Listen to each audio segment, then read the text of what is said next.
नमस्ते, मैं चंद्रशेखर आप सभी को मैं अपने चैनल डिलीजेंट एकेडमी में स्वागत करता हूं। हम लोग यूपी पुलिस कांस्टेबल के लिए एक सीरीज स्टार्ट किए थे जिसमें हम लोग प्रत्येक दिन मैथ का 15 क्वेश्चन करते हैं। वो हमारा क्वेश्चन या तो प्रीवियस ईयर रहता है या प्रीवियस ईयर के ऊपर आधारित रहता है।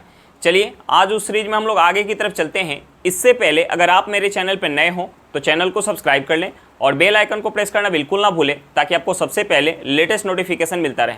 चलिए अब हम लोग क्वेश्चन की तरफ चलते हैं। देखिए हमारा क्वेश्चन क्या दिया हुआ है। हमारा क्वेश्चन दिया है ताजे फल में 85% पानी है तथा सूखे फल में 20% पानी है। 64 केजी ताजे फलों से कितने सूखे फल प्राप्त होंगे। हमें क्या निकालना है, हमें निकालना है कि 64 केजी ताजे फल से हम कितना केजी सूखा फल प्राप्त कर सकते हैं। हमें उसका वजन निकालना है। तो देखिए हम कैसे निकाल सकते हैं। हमें क्वेश्चन में क्या दिया है कि ताजे फल में जो है 85% पानी है। ताजे फल में 85% पानी है, इसका मतलब क्या हुआ कि ताजे फल के अंदर जो गुदा का मात्रा है वो 15% है, यानी पल्स का मात्रा कितना है 15% है। और सूखे फल में 20% पानी है, इसका मतलब क्या हुआ कि सूखे फल के अंदर जो गुदा का मात्रा है यानी पल्स का जो मात्रा है वो कितना है 80% है। अब देखिए यहाँ जो है 64 केजी ताजे फल है और 64 केजी ताजे फल से ही हमें सूखा फल प्राप्त करना है, यानी फल की मात्रा क्या है फिक्स है। फल की मात्रा फिक्स है तो अगर हम पल्स का परसेंटेज का रेशियो लेंगे तो उसका अपोजिट रेशियो क्या हो जाएगा, हमारा मात्रा का रेशियो हो जाएगा। देखिए फल की मात्रा क्या है फिक्स है। फल की जो मात्रा है, फल की मात्रा जो है वो क्या है, फल की मात्रा फिक्स है। फल की मात्रा फिक्स है तो अगर हम ताजे फल में ताजे फल और सूखे फल में अगर हम परसेंटेज का रेशियो लेंगे, पल्स के परसेंटेज का रेशियो लेंगे तो इसका अपोजिट रेशियो किसका हो जाएगा, मात्रा का रेशियो हो जाएगा। अब देखिए ताजे फल में जो है पल्स कितना परसेंट है, 15% है। ताजे फल में पल्स जो है 15% है और सूखे फल में पल्स कितना है, सूखे फल में जो पल्स है वो 80% है। कितना है 80% है।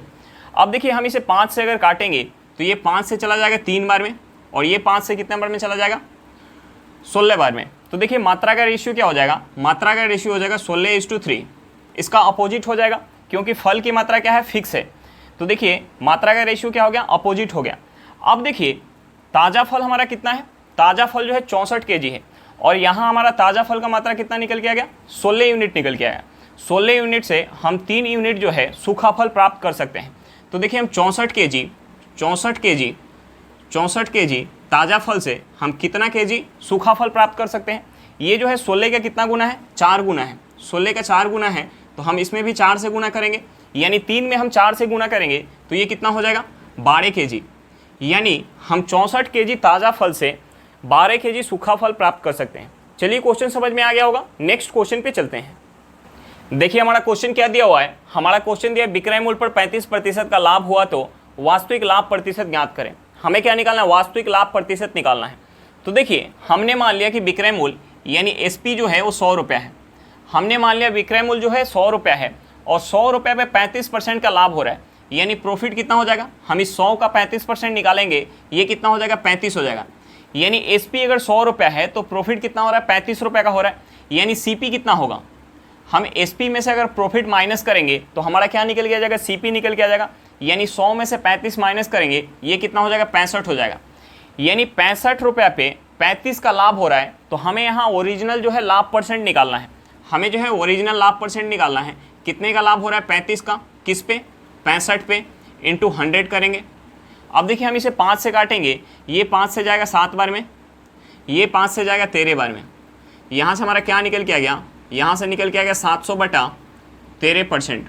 700/13% को हम क्या लिख सकते हैं, हम इसे 13 से काटेंगे, ये 13 से कितने बार में जाएगा 5 बार में, 13 × 5 = 65, 50 आ गया। यानी 50 13 से कितने बार में जाएगा 3 बार में, 13 × 3 = 39। शेष क्या बच जाएगा 11/13। यानी यहाँ से हमारा क्या निकल के आ गया 53 से ही 11/13%। जो उसका वास्तविक लाभ होगा, वास्तविक लाभ कितना होगा 53 से ही 11/13%। चलिए क्वेश्चन समझ में आ गया होगा। नेक्स्ट क्वेश्चन पे चलते हैं।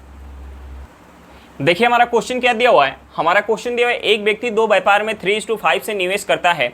वह पहले निवेश से 5% वार्षिक और दूसरे निवेश से 4% वार्षिक साधारण ब्याज प्राप्त करता है और उसे वर्ष के अंत में कुल 7,000 रुपया लाभ के तौर पे प्राप्त होता है। उसके द्वारा निवेश की गई राशि ज्ञात करें। हमें क्या निकालना है, निवेश की गई कुल राशि निकालना है। देखिए हम निवेश की गई कुल राशि कैसे निकाल सकते हैं। हमें जो है निवेश की गई राशि का क्या दिया हुआ है, रेशियो दिया हुआ है। हमें जो है निवेश की गई राशि का रेशियो दिया हुआ है। रेशियो हमें कितना दिया हुआ है, 3:5 दिया हुआ है। यानी पहले निवेश में अगर 3 यूनिट पैसा निवेश कर रहा है तो दूसरे निवेश में 5 यूनिट पैसा निवेश कर रहा है। तो देखिए हमने मान लिया कि पहले निवेश में 300 रुपये निवेश कर रहा है और दूसरे निवेश में 500 रुपये निवेश कर रहा है। अब हमें क्वेश्चन में और क्या दिया है कि पहले निवेश पे 5% के दर से एसआई प्राप्त हो रहा है और दूसरे निवेश पे 4% के दर से एसआई प्राप्त हो रहा है।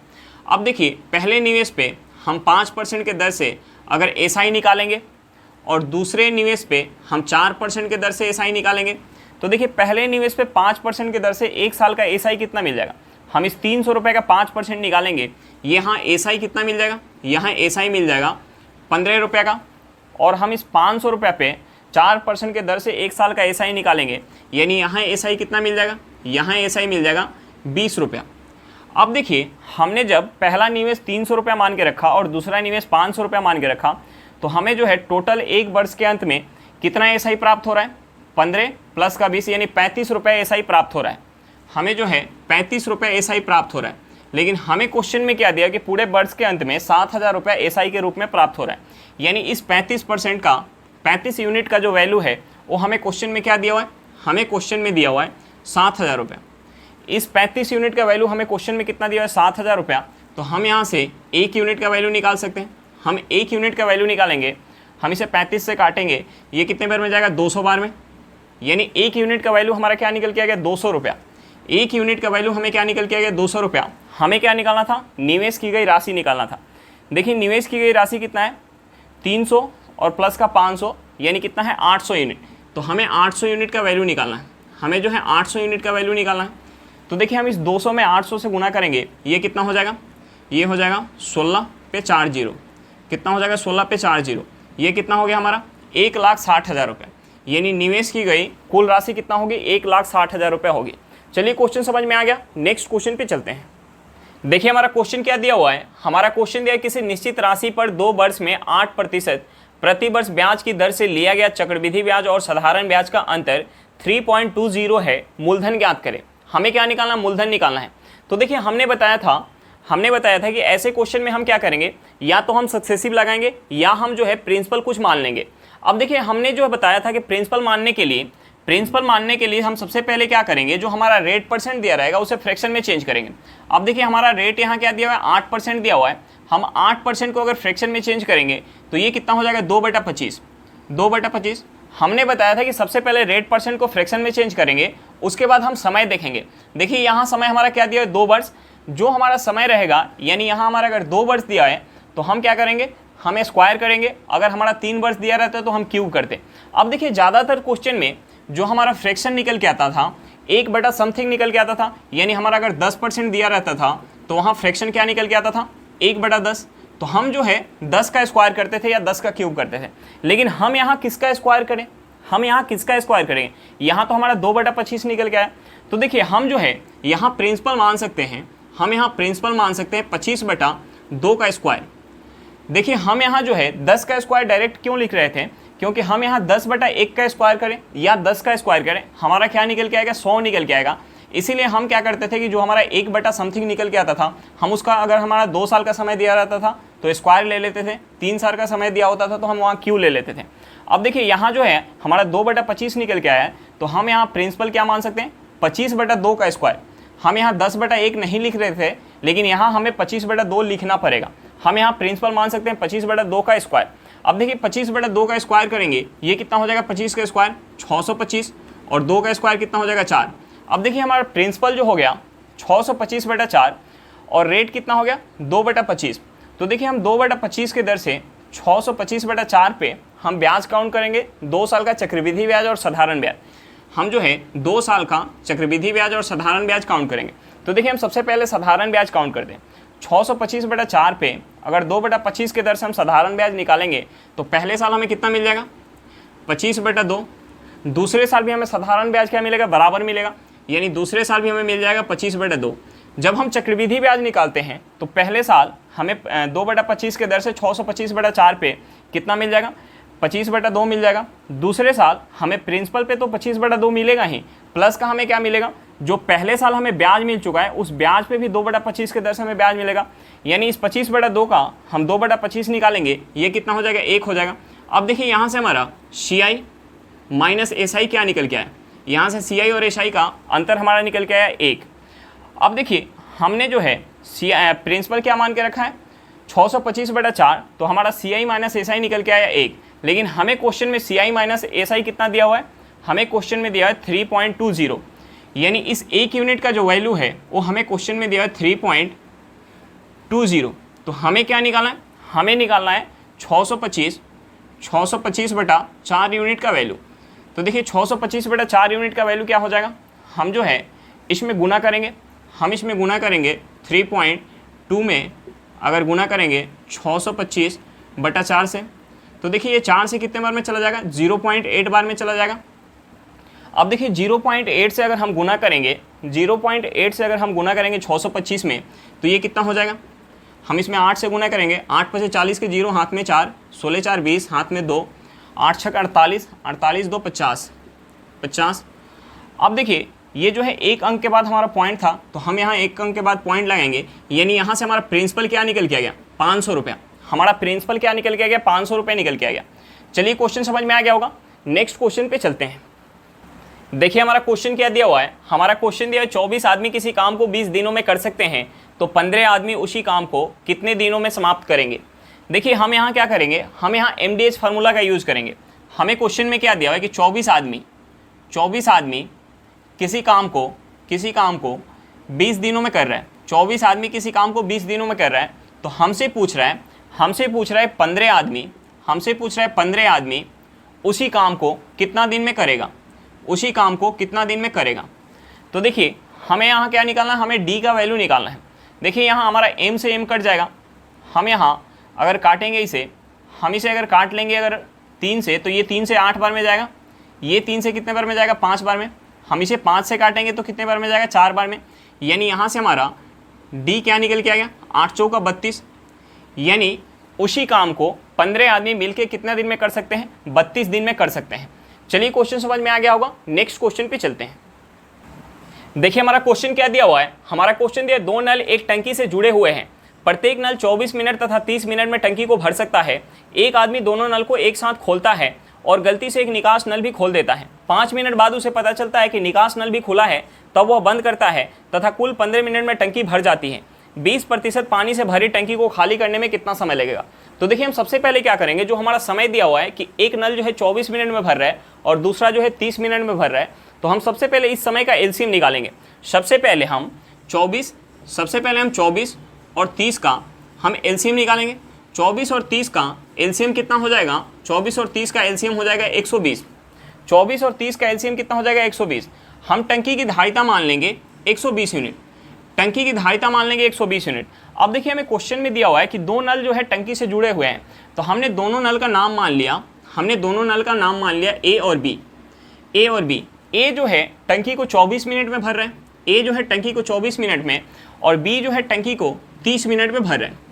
ए जो है टंकी को 24 मिनट में भर रहा है, कितना पानी, 120 यूनिट पानी। तो 1 मिनट में कितना पानी भरेगा, ए जो है 24 मिनट में टंकी के अंदर 120 यूनिट पानी भर रहा है, तो 1 मिनट में कितना भरेगा, 5 यूनिट पानी।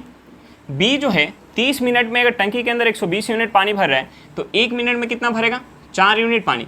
अब देखिए दोनों जो नल है उसका हमारा क्या निकल के आ गया, इफिशियंसी निकल के आ गया। अब हमें क्वेश्चन में क्या बोल रहा है कि एक आदमी जो है दोनों नल को एक साथ खोल रहा है और गलती से एक निकास नल भी खुल जाता है, तो 5 मिनट बाद उसे पता चलता है कि निकास नल भी खुला है, तो उसने निकास नल को बंद किया। उसके बाद टंकी जो है कुल 15 मिनट में भर जा रही है। इसका मतलब ये हुआ कि ए और बी जो नल है वो 15 मिनट तक चल रहा है। अब देखिए ए और बी दोनों मिलकर 15 मिनट में कितना पानी भर सकते हैं। ए और बी, ए प्लस बी अगर 1 मिनट तक चलेंगे, 1 मिनट तक चलेंगे तो कितना पानी भर जाएगा टंकी के अंदर। ए जो है 1 मिनट में 5 यूनिट पानी भरेगा और बी जो है 1 मिनट में 4 यूनिट पानी भरेगा, यानी दोनों मिलके 1 मिनट में 9 यूनिट पानी भर सकते हैं। अगर दोनों मिलके 15 मिनट तक चल रहे हैं, दोनों मिलके 15 मिनट तक अगर चल रहे हैं, तो टंकी के अंदर कितना पानी जाना चाहिए था। दोनों मिलके 15 मिनट तक चल रहे हैं, तो हम 15 से 9 में गुना करेंगे, ये कितना हो जाएगा, 135। यानी दोनों मिलके 15 मिनट में टंकी के अंदर 135 यूनिट पानी भर सकते हैं। लेकिन टंकी की जो कैपेसिटी है वो कितना है, 120 यूनिट। इसका मतलब ये हुआ कि 5 मिनट तक जो निकास नल चला होगा वो कितना पानी खाली किया होगा। हम इस 135 में से 120 माइनस करेंगे, कितना निकल के आ जाएगा, 15 निकल के आएगा। यानी निकास नल जो है 5 मिनट में 15 यूनिट पानी खाली कर रहा है। निकास जो नल है, निकास नल वो जो है 15 यूनिट पानी खाली करने में कितना समय ले रहा है? 5 मिनट का समय ले रहा है। 5 मिनट का समय ले रहा है। अगर पूरे के पूरे 120 यूनिट पानी खाली करना हो, पूरे के पूरे 120 यूनिट पानी खाली करना हो तो निकास नल को कितना समय लगेगा? यानी हम इस 15 में अगर 8 से गुना करेंगे तो कितना हो जाएगा? 120। तो हम इस 5 में भी 8 से गुना करेंगे, यानी कितना हो जाएगा? 40 मिनट। यानी निकास नल जो है वो 40 मिनट में टंकी को खाली कर सकता है। यानी हम यहाँ से इसका कैपेसिटी क्षमता निकाल सकते हैं। हमें टंकी का जो है कैपेसिटी पता है और निकास नल जो है 40 मिनट में टंकी को खाली कर रहा है, यानी इसका क्षमता क्या हो जाएगा? इसका जो क्षमता हो जाएगा, क्षमता कितना हो जाएगा? क्षमता हो जाएगा 3 यूनिट। अब देखिए हमें क्वेश्चन में क्या बोला है कि अगर 20% पानी से भरी टंकी हो तो उसे खाली करने में कितना समय लगेगा। तो टंकी का हमने कैपेसिटी क्या मान के रखा है? 120 यूनिट। तो हम इस 120 का 20% निकालेंगे, इस 120 का हम 20% निकालेंगे और इसे जो है खाली करने वाला नल कितना देर में खाली करेगा? खाली करने वाला नल 1 मिनट में 3 यूनिट पानी खाली कर रहा है, तो ये 120 का 20% खाली करने में कितना समय लग जाएगा? हम इसे 3 से भाग देंगे। अब देखिए यहाँ से 2 जीरो से हमारा 2 जीरो कट जाएगा, हम इसे 3 से काटेंगे, ये 4 बार में जाएगा, यानी यहाँ से हमारा समय क्या निकल के आएगा? 8 मिनट। यानी खाली करने वाला नल 20% भरी टंकी को 8 मिनट में खाली कर देगा। चलिए क्वेश्चन समझ में आ गया होगा। नेक्स्ट क्वेश्चन पे चलते हैं। देखिए हमारा क्वेश्चन क्या दिया हुआ है? हमारा क्वेश्चन दिया हुआ है एक छात्रावास में 50 विद्यार्थी हैं। अगर छात्रों की संख्या में 10 की वृद्धि होती है तो रख रखाव खर्च 40 रुपये प्रतिदिन बढ़ जाता है, जबकि प्रति व्यक्ति औसत रख रखाव खर्च में 4 रुपये की कमी आ जाती है। छात्रावास का प्रतिदिन मूल रख रखाव खर्च कितना है? हमें क्या निकालना? मूल रख रखाव खर्च निकालना है। तो देखिए हमने मान लिया कि पहले जो है 50 विद्यार्थी का औसत खर्च वो 100 रुपया था। हमने मान लिया कि पहले 50 विद्यार्थी का जो औसत खर्च था वो 100 रुपया था। तो हम यहाँ से टोटल खर्च निकाल सकते हैं। हम इस 1 में 50 से गुना करेंगे, यानी टोटल खर्च कितना हो जाएगा? पहले का 50 गुने 100 हो जाएगा। अब देखिए 10 विद्यार्थी और आ जाते हैं, यानी अब विद्यार्थी की संख्या कितना हो गया? 60। तो औसत खर्च जो है 4 रुपये से कम हो जा रहा है, यानी औसत खर्च कितना हो गया? x माइनस का 4। तो यहाँ से हम टोटल खर्च निकाल सकते हैं। हम इस 60 से x माइनस 4 में गुना करेंगे, ये कितना हो जाएगा? 60x माइनस का 240। अब देखिए हमें क्वेश्चन में दिया हुआ है कि 10 विद्यार्थी के वृद्धि होने के बाद रख रखाव खर्च जो है 40 रुपये प्रतिदिन से बढ़ जा रहा है। यानी हम इसमें से अगर 60x माइनस का 240 में से हम माइनस करेंगे 50x, यानी 60 विद्यार्थी के टोटल खर्च में से हम 50 विद्यार्थी का टोटल खर्च माइनस करेंगे, वो किसके बराबर आएगा? 40 रुपये के बराबर आएगा। यानी हम यहाँ से लिख सकते हैं, 60x माइनस का 240 माइनस 50x, ये किसके बराबर हो जाएगा? ये हो जाएगा हमारा 40 रुपये के बराबर। अब देखिए हम अगर इस माइनस के 240 को उस साइड ले जाएंगे तो हमारा प्लस में हो जाएगा, और इस 60x में से हम 50x माइनस करेंगे, यहाँ से हमारा क्या हो जाएगा? 10x। 10x किसके बराबर हो जाएगा? 240 को उस साइड ले जाएंगे, हमारा प्लस में हो जाएगा, यानी यहाँ से 10x हमारा निकल के आ गया 280। तो हमारा यहाँ से x क्या निकल के आ जाएगा? हम 10 से भाग देंगे, यानी x हमारा निकल के आ गया, x निकल के आ गया 28 रुपया। हमने x क्या मान के रखा था? 50 विद्यार्थी का औसत खर्च। तो हमें क्या निकालना था? छात्रावास का प्रतिदिन मूल रख रखाव खर्च, यानी मूल पहले छात्र की संख्या कितना था? 50 था, और खर्च कितना था? 100 रुपये प्रति छात्र। तो यहाँ से हमारा टोटल खर्च निकल के आ जाएगा। हम 50x का वैल्यू निकालेंगे, यानी 50 गुने x कितना है हमारा? 28 रुपया। हम 28 में 50 से गुना करेंगे, ये कितना हो जाएगा? 0। 40 का 0 हाथ में 4, 10 4 14, यानी हमारा टोटल खर्च कितना निकल के आ गया? 1400 रुपया। टोटल खर्च जो है वो कितना निकल के आ गया? 1400 रुपये निकल के आ गया। चलिए क्वेश्चन समझ में आ गया होगा। नेक्स्ट क्वेश्चन पे चलते हैं। देखिए हमारा क्वेश्चन क्या दिया हुआ है? हमारा क्वेश्चन दिया किस अनुपात में 8 रुपये 30 पैसा प्रति केजी के गेहूं को 9 रुपये 80 पैसा प्रति केजी के गेहूं के साथ मिलाया जाए ताकि मिश्रण की कीमत 9 रुपये प्रति केजी हो जाए। तो देखिए हम यहाँ क्या करेंगे? एलिगेशन लगाएंगे। पहले प्रकार की गेहूं का जो मूल्य हमें दिया हुआ है 8 रुपया 30 पैसा दिया हुआ है। दूसरे प्रकार की गेहूं का मूल्य हमें कितना दिया हुआ है? 9 रुपया 80 पैसा दिया हुआ है। और इन दोनों को मिलाने के बाद जो मिश्रण बन रहा है उसका मूल्य हमें क्या दिया हुआ है? 9 रुपये प्रति केजी दिया हुआ है। तो देखिए हम यहाँ एलिगेशन लगाएंगे। अब देखिए एलिगेशन जब हम लगाते हैं तो बड़े में से छोटे को माइनस करते हैं। ये हमारा कितना है? 9 रुपये 80 पैसा, और ये कितना है? 9 रुपया। यानी हम यहाँ माइनस करेंगे तो यहाँ कितना हो जाएगा? 0.80 पैसा हो जाएगा। ये हमारा कितना है? 8 रुपये 30 पैसा, और ये कितना है? 9 रुपया। यानी 9 रुपया में से हम माइनस करेंगे 8 रुपये 30 पैसा, ये कितना हो जाएगा? ये हो जाएगा हमारा 70 पैसा हो जाएगा, यानी 0.70 हो जाएगा। अब देखिए यहाँ से हमारा 0 से 0 कट जाएगा, ये हमारा पॉइंट से पॉइंट कट जाएगा, यानी यहाँ से हमारा क्या निकल के आ गया, यहाँ से हमारा रेशियो निकल के आ गया 8:7। यानी इन दोनों को 8:7 के रेशियो में अगर मिलाया जाएगा तो मिश्रण जो होगा हमारा 9 रुपये प्रति केजी हो जाएगा। चलिए क्वेश्चन समझ में आ गया होगा, नेक्स्ट क्वेश्चन पे चलते हैं। देखिए हमारा क्वेश्चन क्या दिया हुआ है, हमारा क्वेश्चन दिया राम तथा सुधीर एक व्यवसाय में क्रमशः 40,000 रुपये तथा 45,000 रुपये निवेश करते हैं। 3 महीना बाद राम 12,000 रुपये और निवेश करता है तथा समय अंतराल पूरा होने के 3 महीना पहले सुधीर 8,000 रुपये निकाल लेता है। वर्ष के अंत में उनके लाभ के वितरण का अनुपात ज्ञात करें। हमें क्या निकालना है, लाभ का रेशियो निकालना है। अब देखिए हम लाभ का रेशियो कैसे निकालते हैं, पूंजी का रेशियो निकाल के और समय का रेशियो निकाल के गुना करते हैं तो हमारा लाभ का रेशियो निकल के आता है। अब देखिए यहाँ क्वेश्चन में हमें क्या दिया हुआ है, यहाँ हमें दिया हुआ है कि राम और सुधीर का पूंजी दिया हुआ है। राम का पूंजी कितना है 40,000 रुपया और सुधीर का पूंजी कितना है 45,000 रुपया। हमें दूसरा क्या दिया हुआ है, हमें दूसरा दिया हुआ है कि 3 महीना बाद राम जो है 12,000 रुपया और निवेश कर रहे हैं। यानी राम जो है पहले 3 महीना के लिए 40,000 रुपये निवेश किया था, उसके बाद जो है पूरे हमें वर्ष का लाभ का रेशियो निकालना है। यानी अब समय कितना बच गया, 9 महीना। 9 महीना के लिए राम जो है 40,000 प्लस का 12,000 रुपये निवेश कर रहे हैं। अब देखिए हमें सुधीर के बारे में क्या दिया हुआ है, सुधीर का जो पूंजी है 45,000 रुपया है और सुधीर जो है समय अंतराल पूरा होने के 3 महीना पहले 8,000 रुपये निकाल रहे हैं। यानी 3 महीना पहले, यानी समय कितना का है, 12 महीना का है। 12 महीना पूरा होने से 3 महीना पहले जो है अपने पूंजी में से 8,000 रुपये निकाल रहे हैं। यानी अपना पूंजी जो है 45,000 रुपया 9 महीने के लिए लगाया है। उसके बाद जो है 45,000 में से 8,000 रुपये कम कर रहा है अगले 3 महीना के लिए। तो देखिए यहाँ से हमारा राम और सुधीर का, यहाँ से हमारा राम और सुधीर का लाभ का रेशियो कैसे निकल के आएगा। राम का जो पहले पूंजी था वो 40,000 रुपया था, 40,000 रुपया 3 महीने के लिए लगा, प्लस का अपना पूंजी जो है 12,000 से बढ़ा रहा है। यानी अब उसका पूंजी कितना हो गया 52,000 रुपया। 40,000 में हम 12,000 ऐड करेंगे, कितना हो जाएगा 52,000 रुपया। और शेष समय के लिए, यानी 3 महीना यहाँ हो गया, शेष समय कितना बच गया 9 महीना। अब देखिए सुधीर जो है पहले 45,000 रुपया 9 महीना के लिए निवेश कर रहे हैं। उसके बाद अपने पूंजी में से 8,000 रुपये निकाल रहे हैं। यानी 45,000 में से 8,000 माइनस करेंगे, ये कितना हो जाएगा, ये हो जाएगा 37,000 रुपया।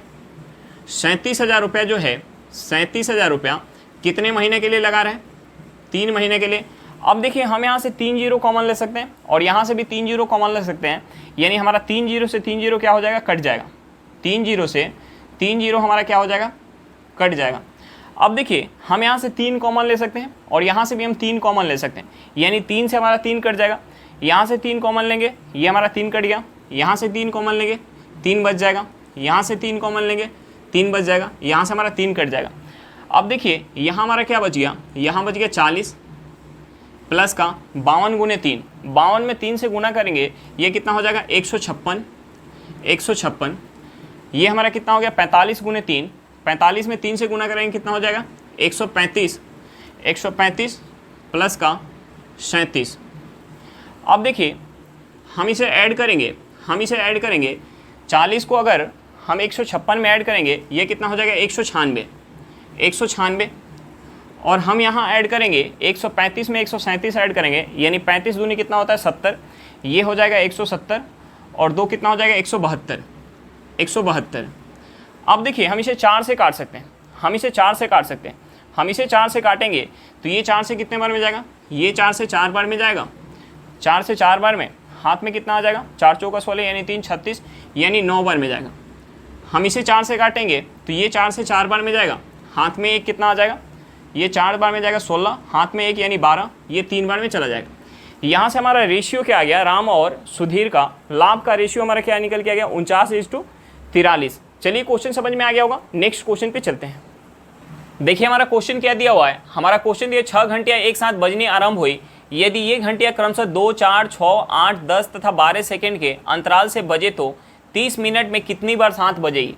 तो देखिए हमें सबसे पहले क्या निकालना पड़ेगा, सबसे पहले निकालना पड़ेगा कि एक साथ बजना शुरू होने के बाद घंटियाँ जो है दोबारा कब एक साथ बजेगी, हमें सबसे पहले उस समय को निकालना पड़ेगा।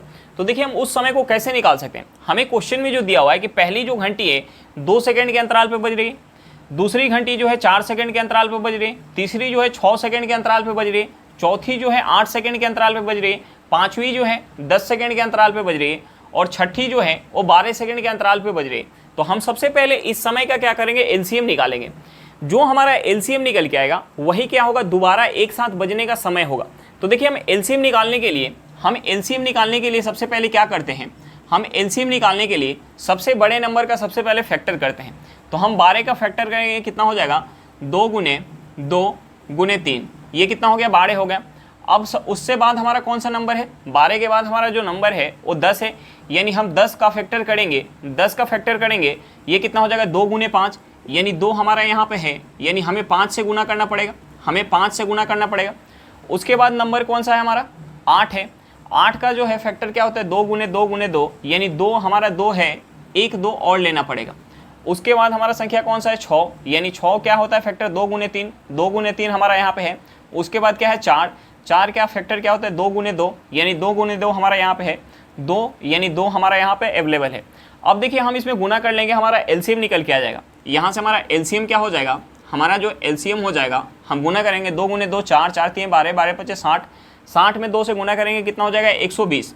हमारा एलसीएम क्या निकल के आ गया, 120, यानी 120 सेकेंड बाद, 120 सेकेंड बाद घंटियाँ जो है दोबारा एक साथ बजेगी। तो हम 120 सेकेंड को क्या लिख सकते हैं, हम 120 सेकेंड को लिख सकते हैं 2 मिनट, यानी एक बार बजना शुरू होने के बाद 2 मिनट के बाद जो है फिर से दोबारा एक साथ बजेगी। तो देखिए हमसे क्या पूछ रहा है कि 30 मिनट में कितने बार एक साथ बजेगी। अब देखिए 2 मिनट में जो है, 2 मिनट में एक बार एक साथ बज रही है, 2 मिनट में एक बार एक साथ बज रही है, तो 30 मिनट में कितना बार बजेगी, 30 मिनट में, यानी हमने इस साइड अगर 15 से गुना किया तो हम इस साइड भी 15 से गुना करेंगे, यानी 15 बार हो गया। अब देखिए हमारा आंसर जो है 15 बार नहीं होगा, क्योंकि एक बार स्टार्टिंग में बजना स्टार्ट की होगी, उसके 2 मिनट बाद दोबारा बजी होगी, यानी हम इसमें एक ऐड करेंगे, यानी हमारा आंसर जो हो जाएगा 15 + 1, यानी क्या हो जाएगा 16 बार। 30 मिनट में एक साथ कितने बार बजेगी घंटियाँ, 16 बार बजेगी। चलिए क्वेश्चन समझ में आ गया होगा, नेक्स्ट क्वेश्चन पे चलते हैं। देखिए हमारा क्वेश्चन क्या दिया हुआ है, हमारा क्वेश्चन दिया हुआ है, एक संख्या को जब क्रमिक रूप से 3, 4 और 5 से विभाजित किया जाता है तो क्रमशः 2, 1 तथा 2 शेष बचता है। जब संख्या को क्रमिक रूप से 5, 4 तथा 3 से भाग दिया जाता है तो शेष ज्ञात करें। तो देखिए हमें सबसे पहले क्या निकालना पड़ेगा, हमें संख्या निकालना पड़ेगा। देखिए हम संख्या कैसे निकाल सकते हैं, हमें क्वेश्चन में दिया हुआ है, हमें क्वेश्चन में दिया हुआ है कि एक हमारी संख्या है, जब हम उसमें 3 से भाग दे रहे हैं, जब हम उसमें 3 से भाग दे रहे हैं तो शेष हमारा क्या बच रहा है, 2 बच रहा है। उसके बाद हम उसमें 4 से भाग दे रहे हैं, उसके बाद हम उसमें 4 से भाग दे रहे हैं तो हमारा शेष क्या बच रहा है, 1 बच रहा है। उसके बाद हम उसमें 5 से भाग दे रहे हैं, 5 से भाग दे रहे हैं तो हमारा शेष क्या बच रहा है, 2 बच रहा है। यानी क्रमिक रूप से भाग दिया जा रहा है, यानी जो यहाँ संख्या होगी हम उसमें 3 से भाग दिए, शेष हमारा कितना बच गया, 2, यानी भागफल जो आया होगा उस भागफल को हम 4 से भाग दे रहे हैं तो हमारा शेष कितना आ रहा है, 1 आ रहा है। उसके बाद जो हमारा भागफल आया होगा उस भागफल को हम 5 से भाग दे रहे हैं तो हमारा शेष कितना आ रहा है, 2 आ रहा है। अब देखिए यहाँ जो हमारा अंतिम में भागफल आया होगा, यानी भागफल कभी भी 0 नहीं आता है, तो हमने मान लिया कि अंतिम में 0 के अलावा हम यहाँ कुछ भी मान सकते हैं। तो हमने अपने मन से मान लिया कि यहाँ जो हमारा भागफल आ रहा है 1 निकल के आ रहा है, यहाँ जो हमारा अंतिम भागफल निकल के आ रहा है 1 निकल के आ रहा है। हम यहाँ 2 भी मान सकते हैं, 3 भी मान सकते हैं, हमारे आंसर पे कोई भी फर्क नहीं पड़ेगा। तो देखिए हमने यहाँ 1 मान लिया, तो यहाँ कौन सी संख्या होगी जिसमें हम 5 से भाग दे रहे हैं तो एक बार में जा रहा है और शेष 2 आ रहा है, यानी हम 5 में 1 से गुना करेंगे, कितना हो जाएगा 5 प्लस का 2 करेंगे यानी 7, यानी यहाँ जो होगी संख्या वो 7 होगी। 7 में हम 5 से भाग देंगे, एक बार में जाएगा, शेष कितना आ जाएगा, 2 आ जाएगा।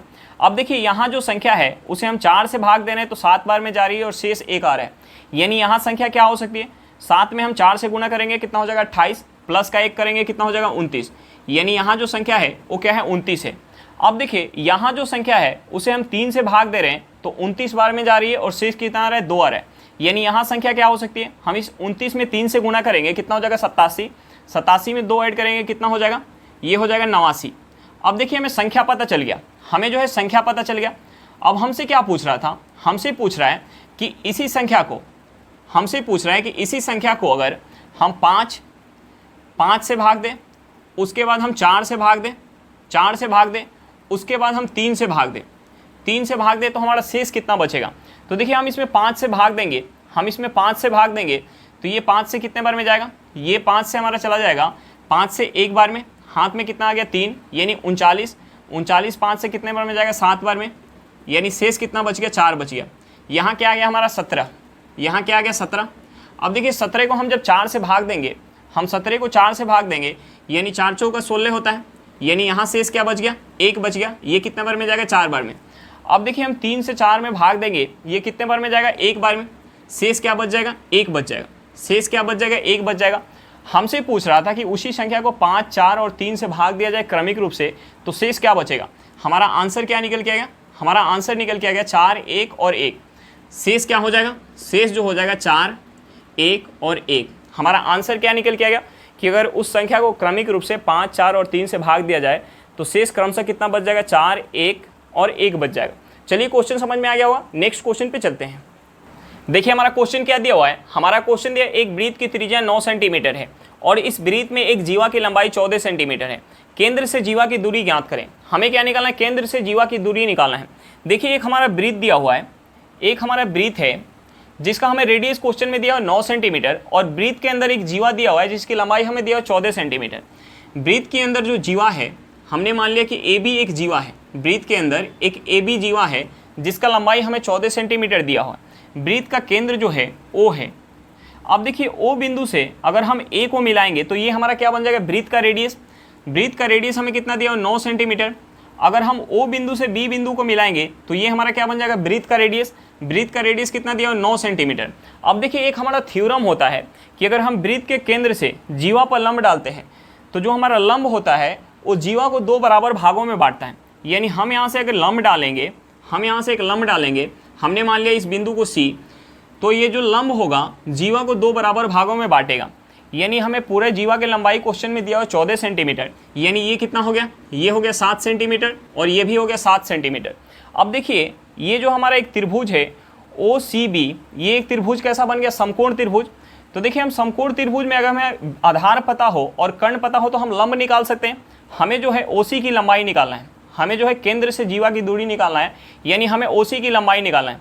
तो अगर ये जो हमारा एक समकोण त्रिभुज है ओ सी बी, ये समकोण त्रिभुज में अगर हमें बेस पता है और कर्ण पता है तो हम लंब निकाल सकते हैं पाइथागोरस लगा के।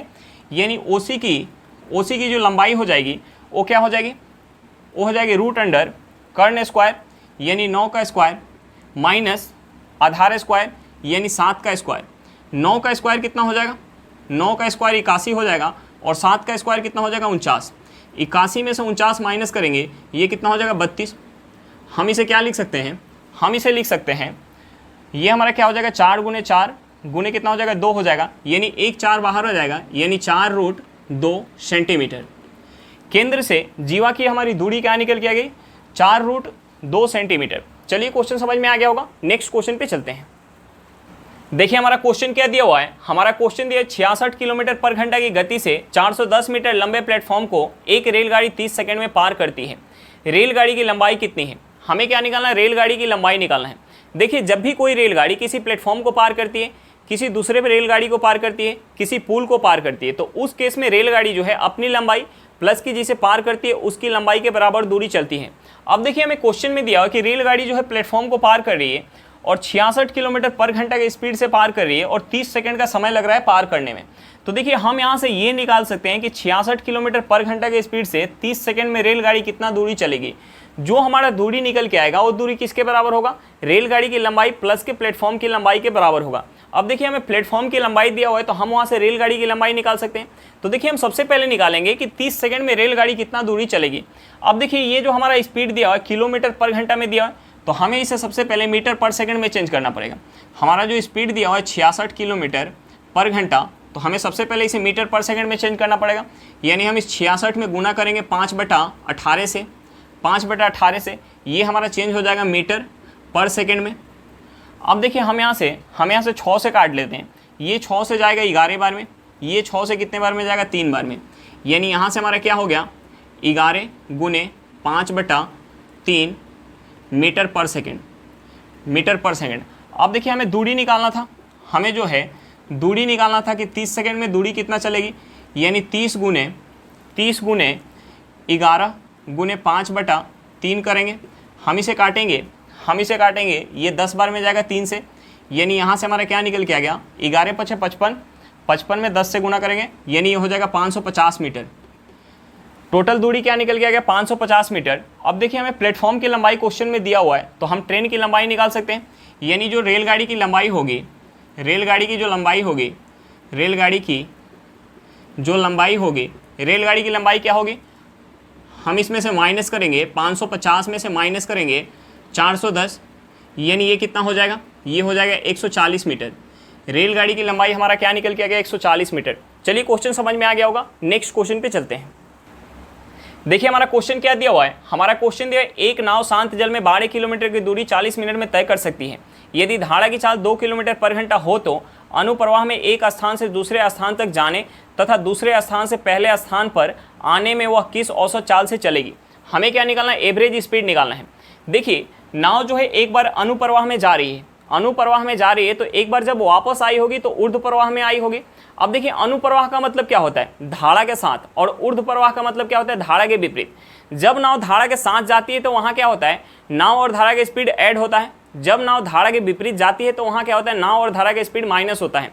अब देखिए हमें क्वेश्चन में जो है धारा का स्पीड दिया हुआ है, तो हमें नाव का स्पीड निकालना पड़ेगा, क्योंकि एक बार जो है धारा के साथ जा रही है और एक बार धारा के विपरीत वापस आ रही है, तो एक बार नाव और धारा का स्पीड ऐड हुआ होगा और एक बार नाव और धारा का स्पीड माइनस हुआ होगा। तो हमें जो है धारा का स्पीड दिया हुआ है, तो हमें सबसे पहले नाव का स्पीड निकालना पड़ेगा।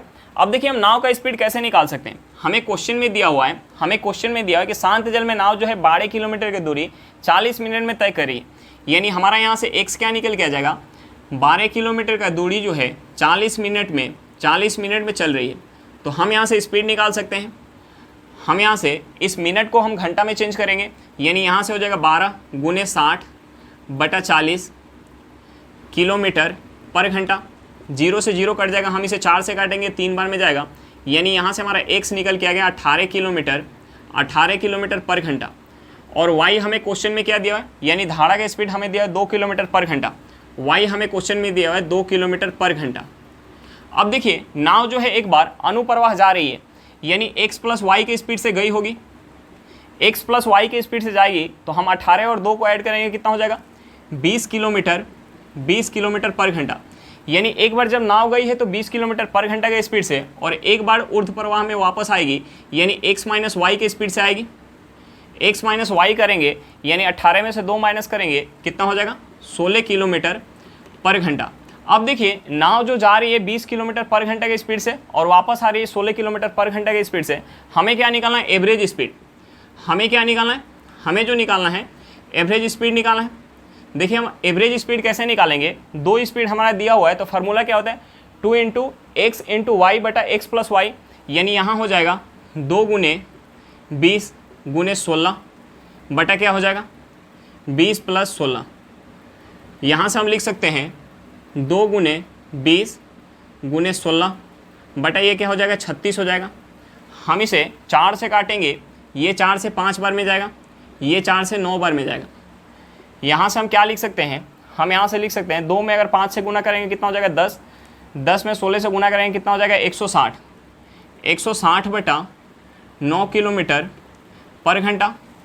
या हम इसे और क्या लिख सकते हैं, हम इसे अगर 9 से काटेंगे तो ये 9 से 1 बार में जाएगा, हाथ में कितना आ जाएगा 9 से 1 बार में हाथ में कितना आ जाएगा 7, यानी 70, 9 × 7 = 63, 9 × 7 = 63, यानी 7/9।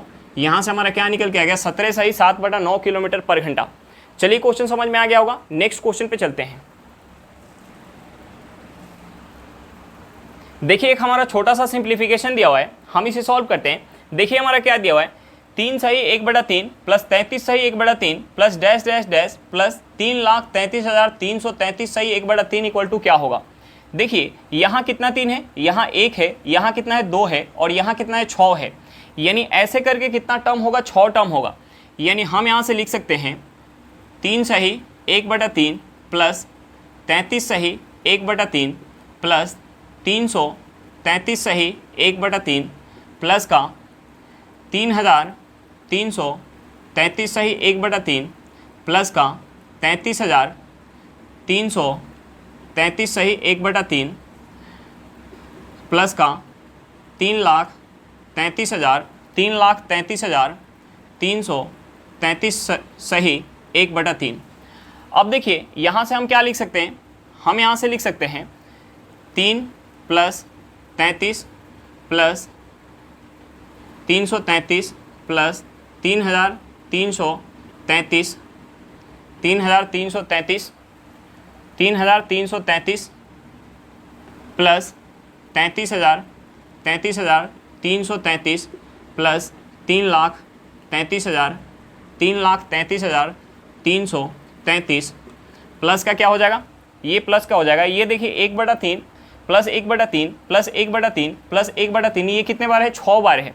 यानी हम इसे लिखेंगे तो ये क्या हो जाएगा, ये हो जाएगा 6/3 हो जाएगा, 6/3।